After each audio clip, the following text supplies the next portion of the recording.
The morning sky over New York turned an unnatural shade of purple as the first alien ships emerged from hyperspace. Nobody on Earth had expected visitors from the stars that day, let alone an invasion force that would change human history forever. Tom Baker, a construction worker on his usual morning shift, stood frozen on the steel beam of an unfinished skyscraper. His coffee cup slipped from his fingers and plummeted 50 stories down as he watched the massive warships, each larger than the tallest building in the city, taking position above Manhattan. The alien vessels were unlike anything humanity had imagined, not the sleek, chrome designs of science fiction, but rough, angular shapes that seemed to absorb light rather than reflect it. Their hulls were covered in what looked like crystalline growths, pulsing with an eerie green energy. Before anyone could react, the ships released thousands of smaller craft. These dart-shaped fighters screamed through the air, their engine noise a high-pitched whine that set teeth on edge. The attack began without warning or demand for surrender, typical of the Blackstone Empire, though humanity wouldn't learn this name until much later. The first wave targeted military installations and communication centers. Pentagon officials barely had time to send emergency alerts before their building was reduced to rubble. Similar scenes played out at military bases worldwide, from Diego Garcia to Ramstein. Humanity's defensive capabilities were systematically destroyed. The aliens clearly expected an easy victory.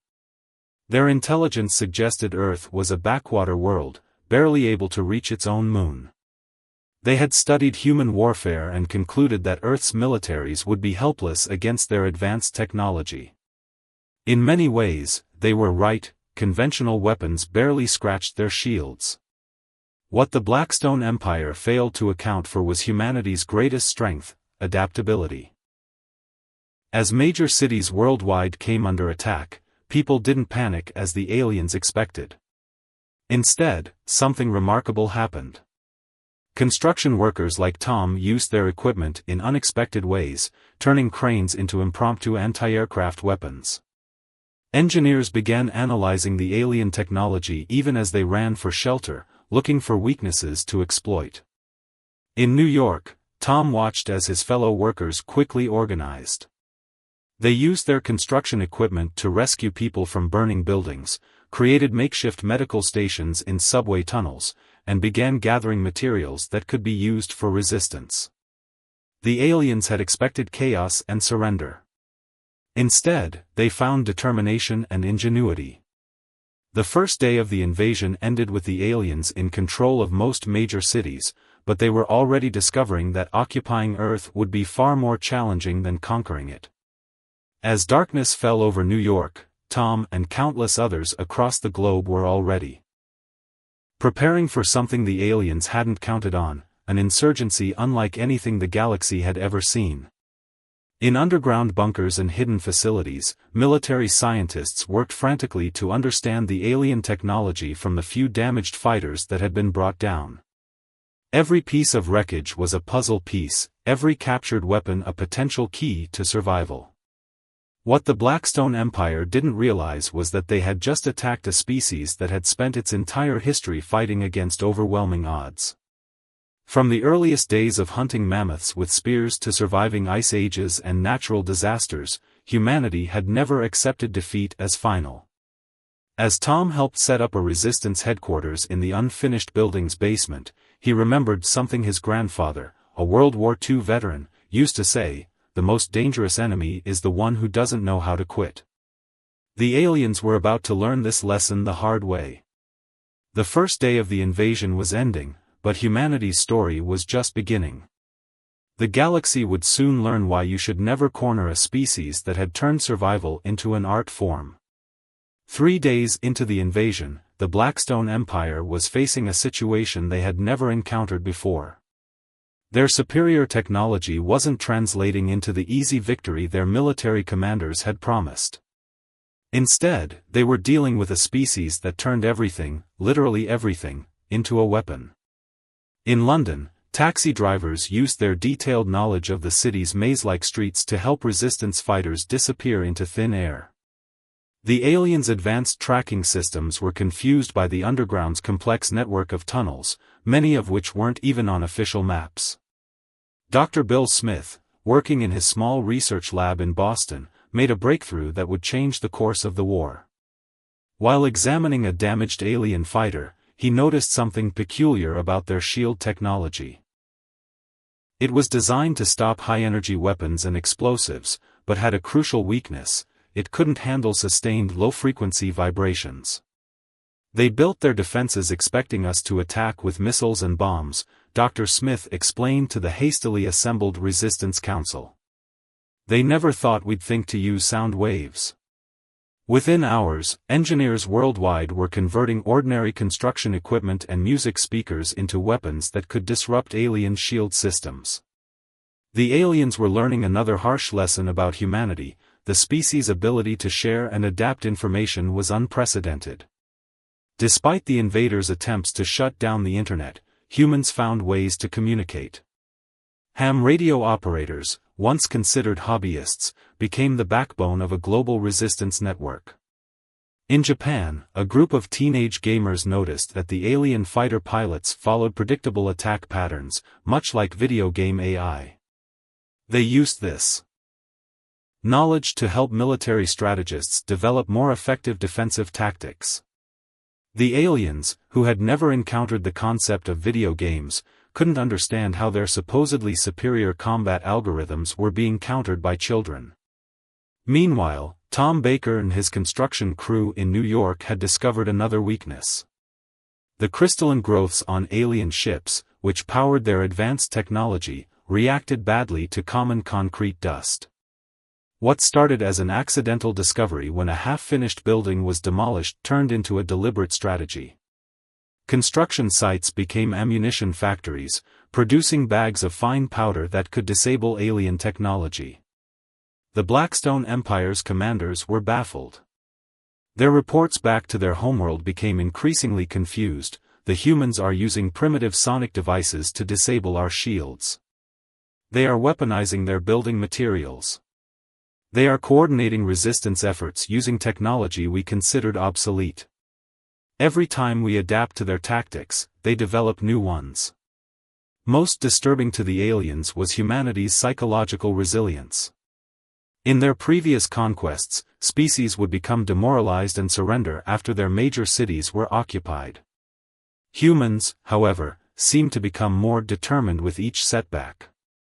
Every defeated human resistance cell spawned 2 more. Every destroyed weapon led to the invention of 3 new ones. A month into the invasion, the aliens held less territory than they had on day 1.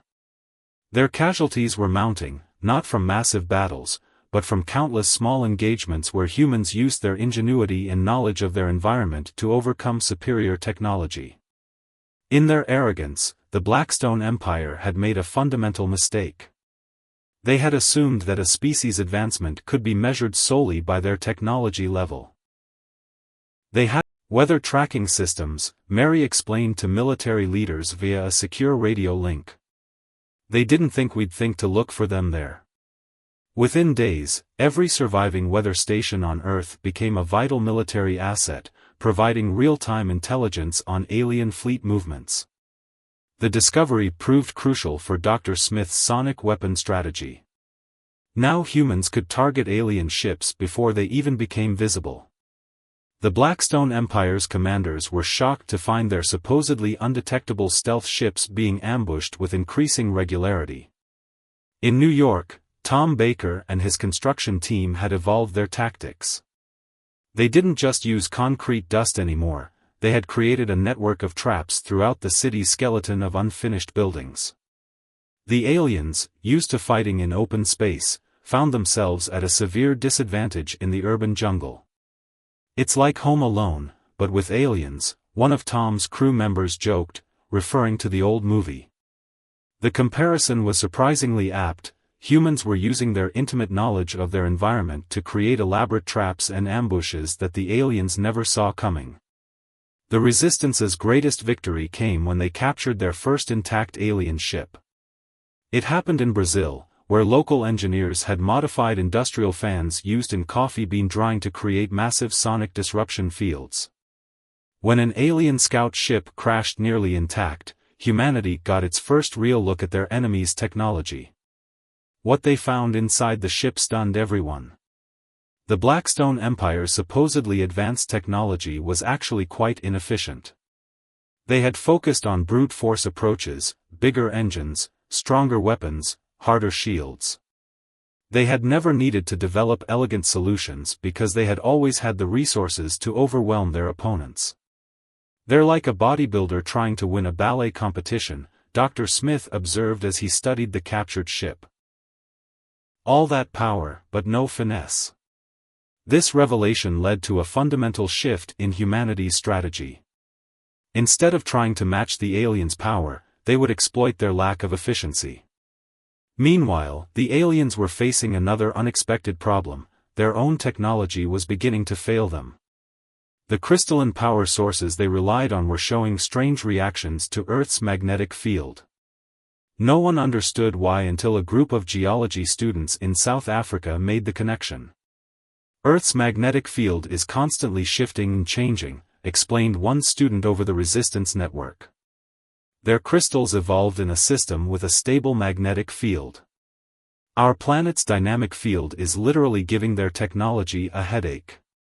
This discovery led to perhaps humanity's most ambitious project yet. Using the planet's network of power stations, they began deliberately manipulating local magnetic fields. The effects were devastating to the alien fleet. Ships that could shrug off nuclear blasts were being disabled by carefully tuned electromagnetic pulses. The Blackstone Empire had never encountered anything like this in their millions of years of conquest. Their standard invasion playbook was falling apart. Worse, they were beginning to suspect that their long-held belief in their technological superiority was fundamentally flawed. Reports sent back to their homeworld became increasingly desperate: the humans are not following any known pattern of technological development. They are using primitive tools in ways we never conceived possible. Their adaptability exceeds all known parameters. We are not fighting a primitive species, we are fighting an entire planet of engineers. As the third month of the invasion began, humanity's counteroffensive was ready to begin. The aliens were about to learn why Earth's history books were filled with stories of underdogs overcoming impossible odds. The galaxy was about to witness something unprecedented: a primitive species systematically dismantling an advanced empire's invasion force, not with superior technology, but with superior innovation. The beginning of humanity's counteroffensive started with a simple question from a farmer in Kansas: why are we letting them control the sky? This seemingly obvious question led to what would become known as Operation Windmill, humanity's first coordinated global attack against the Blackstone Empire. The plan was beautifully simple. Using Dr. Smith's sonic technology, Mary Wilson's weather tracking system, and the knowledge gained from the captured ship in Brazil, humans transformed thousands of wind turbines into massive sonic pulse generators. The aliens never saw it coming.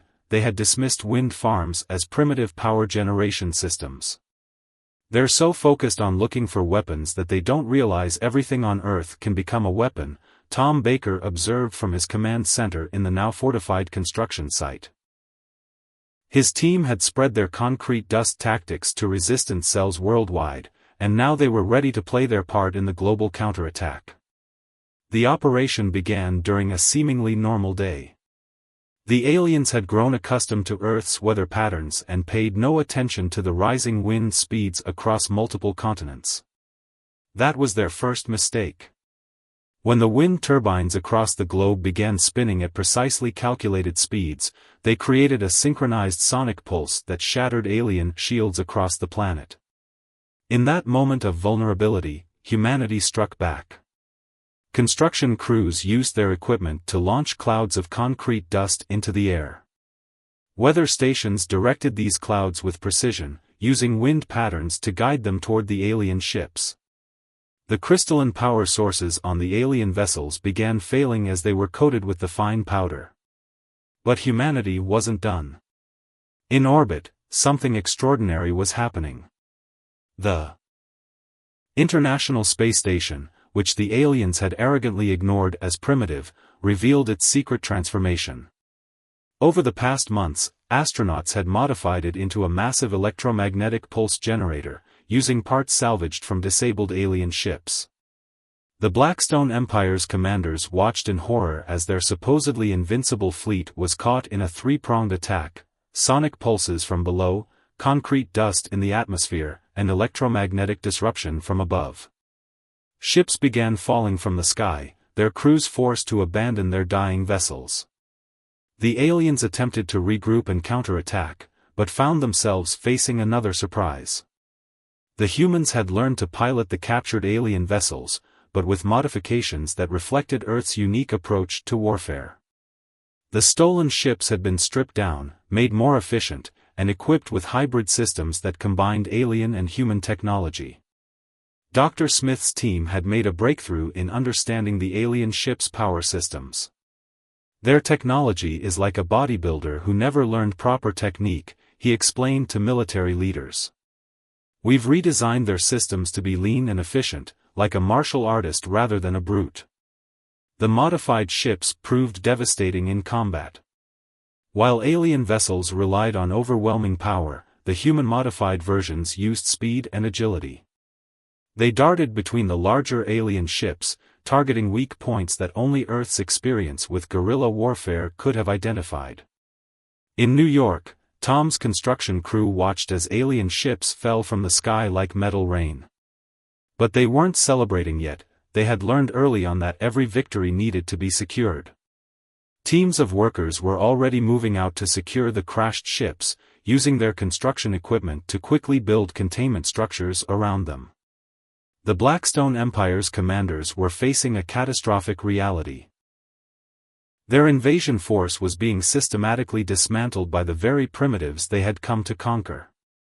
Worse, their own technology was being turned against them in ways they had never imagined possible. A desperate message was sent to their homeworld: the humans are not just resisting, they are evolving. Every defeat teaches them. Every victory makes them stronger. They are turning our own ships against us, but flying them in ways we never considered possible. This is no longer an invasion. This is becoming our extinction event. As the fourth month of the invasion began, humanity wasn't just surviving, they were winning. The galaxy was about to learn an important lesson: true advancement isn't measured by the power of your weapons, but by the ingenuity of your minds and the strength of your will to survive. 5 months into what had started as a simple invasion, the Blackstone Empire faced something unprecedented, their first major military defeat in 10,000 years. But what happened next shocked them even more. Instead of destroying their captured ships and technology, humans began improving them. The breakthrough came from an unexpected source: a group of video game developers working with Dr. Smith's team. They looked at alien technology from a completely different perspective, treating it like a game system that needed optimization. Their ships are running on the equivalent of badly written code, one developer explained. It's like they never had to worry about efficiency because they always had enough power to brute force their way through problems. In orbit, the transformed International Space Station had become humanity's primary research center. Zero gravity proved perfect for understanding alien technology, as engineers could study the crystalline power sources without Earth's magnetic field interfering. What they discovered changed everything: the crystals weren't just power sources, they were living computers. Mary Wilson's weather tracking system had evolved into a global early warning network. But she wasn't satisfied with just tracking alien ships anymore. Her team found a way to use weather patterns to create natural electromagnetic shields around cities. The aliens, who had never encountered a species that could weaponize their planet's atmosphere, found their bombing runs disrupted by artificially generated storm systems. Tom Baker's construction techniques had spread worldwide, but his team's greatest contribution came from an accident. While clearing debris from a crashed alien ship, they discovered that mixing concrete dust with common soil bacteria created a reaction that could eat through alien hull material. They never thought to protect their ships against organic compounds, Tom realized. They've been in space so long they forgot about the power of life itself. This discovery led to a new weapon, bacterial concrete that could be sprayed onto alien ships. Within hours, the supposedly indestructible hull material would begin to degrade. The aliens, with their sterile technology, had no defense against Earth's microscopic life forms. But humanity's most impressive achievement was yet to come. Using knowledge gained from the captured ships, engineers around the world began building what they called hybrid tech, a combination of human and alien technology that was more efficient than either one alone. They didn't just copy alien technology, they improved it. It's like they've been using gas-guzzling trucks while we've been developing electric cars, Dr. Smith explained to a group of reporters in a secure bunker. They went for power, we went for efficiency. Now we're combining both approaches to create something entirely new. The Blackstone Empire's remaining commanders watched in disbelief as their own technology was turned against them, but better than they had ever managed to use it. Human-modified ships could operate on a fraction of the power their original versions required. The crystals, once understood, proved capable of far more than the aliens had ever imagined. A turning point came when the first human-designed hybrid ship took flight. Unlike the massive, power-hungry alien vessels, it was sleek and efficient. It combined Earth's best innovations, electromagnetic fields, sonic technology, and even bacterial weapons, with improved versions of alien systems. The result was a ship that could outmaneuver anything in the Blackstone fleet while using only a quarter of the power. The aliens intercepted Earth's communications about these developments, but their confusion only grew.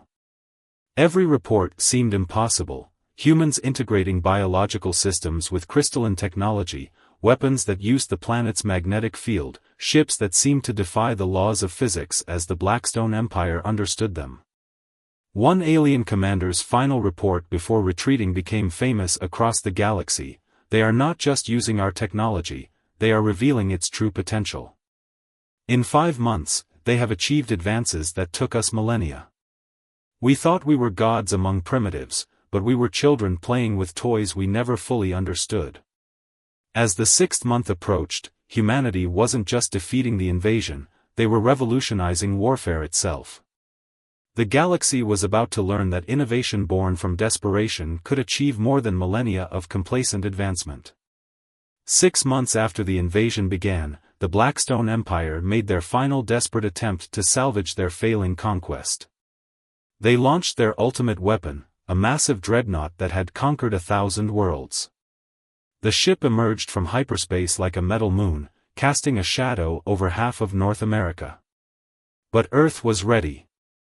The moment the dreadnought appeared, Mary Wilson's global weather tracking system detected its presence. "They still haven't figured out how to hide from our weather radar," she said with a smile, as she coordinated with resistance cells worldwide. "And they just brought their biggest ship yet into our trap." The dreadnought's arrival triggered Operation Thunderstorm, humanity's most ambitious plan yet. Dr. Smith's team had prepared for this moment, knowing the Empire would eventually send their strongest weapon. "They're predictable," he explained to the Global Defense Council. "They always respond to failure with bigger guns. They never learn." From his construction site command center, Tom Baker gave the signal that started the operation. Around the world, thousands of modified wind turbines began spinning. But this time, they weren't just generating sonic pulses. The humans had learned to use the crystalline technology to amplify and focus the sound waves into a single, devastating beam. The dreadnought's commanders laughed and they detected the sonic attack. Their shields were designed to withstand the energy of exploding suns, surely they could handle some sound waves? What they didn't realize was that the sonic beam was just phase 1 of humanity's attack. As the sound waves hammered the massive ship, Mary's weather control system went into action. Storm clouds gathered with impossible speed, forming a massive vortex around the dreadnought. The aliens still didn't worry, their ship was too big to be affected by mere weather. That was exactly what humanity was counting on. The storm wasn't meant to damage the ship, it was delivering Tom's improved bacterial concrete mixture into the dreadnought's cooling vents. The aliens had built bigger shields and bigger weapons, but they still needed to vent excess heat. They never considered that the very air they were pulling in could be a weapon. Meanwhile, the International Space Station revealed its final modification. The humans hadn't just turned it into an EMP generator, they had transformed it into humanity's first space-based hybrid weapons platform. Using improved versions of the alien crystals, they could now focus the Earth's magnetic field into devastating energy beams. The dreadnought found itself caught in a perfect storm of human ingenuity. Sonic waves disrupted its shield harmonics, bacteria began eating through its hull, and magnetic beams pierced its weakened defenses. But humanity wasn't done yet. From hidden bases around the world, squadrons of modified alien fighters rose to join the attack. These weren't just captured ships, they were humanity's improved versions.